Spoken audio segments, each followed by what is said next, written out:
গণনার দিনের গাইডলাইন, শুরু ও প্রবেশ। গণনার দিন আপনার প্রস্তুতি শুরু হচ্ছে ভোর থেকে। সকাল 5:30টার মধ্যে আপনাকে গণনা কেন্দ্রে পৌঁছাতে হবে, আর প্রবেশের অনুমতি মিলবে 6:30 থেকে। সাথে অবশ্যই রাখবেন স্বাক্ষরিত ফর্ম 18, নির্বাচন কমিশনের পরিচয়পত্র এবং ডিক্লারেশন ফর্ম। মনে রাখবেন, ডিক্লারেশন জমা না দিলে ভেতরে ঢোকা যাবে না। গণনা শুরু হওয়ার ঠিক 1 ঘন্টা আগে সমস্ত নথিপত্রের কাজ শেষ করে ফেলুন। যদি এজেন্ট পরিবর্তন করতে হয় তবে গণনা শুরুর আগেই ফর্ম 19 রিমুভালের ক্ষেত্রে এবং নতুন ফর্ম 18 নতুন সংযোজনের ক্ষেত্রের মাধ্যমে তা সেরে নিন। গণনা শুরু হয়ে গেলে আর কোনো পরিবর্তন করা যাবে না। মোবাইল ফোন ব্যবহারের ক্ষেত্রে কড়া নিয়ম আছে। গণনা হলের ভেতরে মোবাইল ফোন সম্পূর্ণ নিষিদ্ধ। এটি শুধুমাত্র প্রার্থী এবং ইলেকশন এজেন্টদের জন্য নির্দিষ্ট রুমে রাখা থাকবে। হলের পরিবেশ ও শৃঙ্খলা।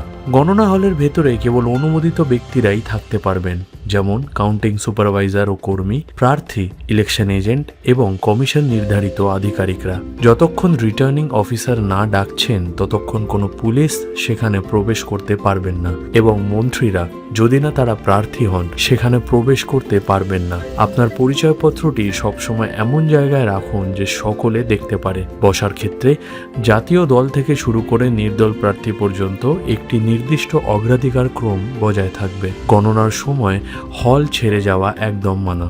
আপনাকে একটানা সেখানে উপস্থিত থাকতে হবে। গণনা শুরুর নিয়ম। ঠিক সকাল 8টায় গণনা শুরু হবে। প্রথমেই শুরু হবে পোস্টাল ব্যালট গণনা, আর তার 30 মিনিট পর শুরু হবে ইভিএম এর গণনা। একটি বিশেষ নিয়ম মনে রাখবেন, পোস্টাল ব্যালট গণনা শেষ না হওয়া পর্যন্ত ইভিএম গণনার শেষ রাউন্ডের আগের রাউন্ডটি শুরু করা যাবে না। সমস্ত প্রক্রিয়া শেষে অবজারভারের অনুমতি পেলে রিটার্নিং অফিসার ফলাফল ঘোষণা করবেন। ই পোস্টাল ব্যালট বা ইটিপিবিএস। সকাল 7:59 পর্যন্ত আসা সমস্ত ই পোস্টাল ব্যালট গণনায় ধরা হবে। একটি স্ক্যান করার সময় কিউআর স্ক্যানারটি ম্যানুয়াল মোডে রাখুন এবং ব্রাউজার হিস্ট্রি ক্লিয়ার করে নিন। সকাল 8টায় স্ক্যানিং শুরু করে ফর্ম 13C, 13A এবং সবশেষে 13B এই ক্রমে কাজ করতে হবে। সুপারভাইজাররা শুধু স্ক্যান করবেন এবং আরও বা এআরওর বৈধতা যাচাই করবেন। বৈধ ও অবৈধ ব্যালটগুলো আলাদা ট্রেতে রাখতে হবে। পোস্টাল ব্যালট যাচাই।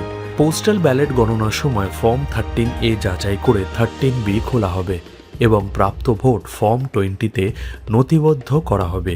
যদি কোনো ব্যালটে ভোট স্পষ্ট না থাকে, ফর্ম 13A না থাকে এবং সিরিয়াল নাম্বার না মেলে অথবা স্বাক্ষর ইনভ্যালিড থাকে, তবে তা বাতিল বলে গণ্য হবে। তবে সামান্য সিল বা সইয়ের ত্রুটির জন্য ব্যালট বাতিল হয় না যদি ভোটারের উদ্দেশ্য পরিষ্কার থাকে। সবচেয়ে গুরুত্বপূর্ণ হলো, যদি জয়ের ব্যবধান বাতিল হওয়া পোস্টাল ব্যালটের চেয়ে কম হয় তবে পুনরায় যাচাই করা বাধ্যতামূলক। ইভিএম গণনা ও রাউন্ড পরিচালনা। ইভিএম গণনার আগে মেশিনের সিল, ব্যাটারি এবং ফর্ম 17C এর সাথে কন্ট্রোল ইউনিটের নাম্বার মিলিয়ে নিন। এরপর ডিসপ্লেতে আসা টোটাল ভোট ফর্ম 17C এর সঙ্গে মিলিয়ে নিন এবং রেজাল্টের বোতাম টিপে ভোট সংখ্যা লিখে রাখুন। এজেন্ট হিসাবে আপনার দায়িত্ব হলো প্রতিটি প্রার্থীর ভোট মিলিয়ে দেখা এবং কোনো অবস্থাতেই ফাঁকা ফর্ম 17C-তে স্বাক্ষর না করা। প্রতিটি রাউন্ড শেষ হলে এবং আরও ঘোষণা করলে তবেই পরের রাউন্ডের কাজ শুরু হবে।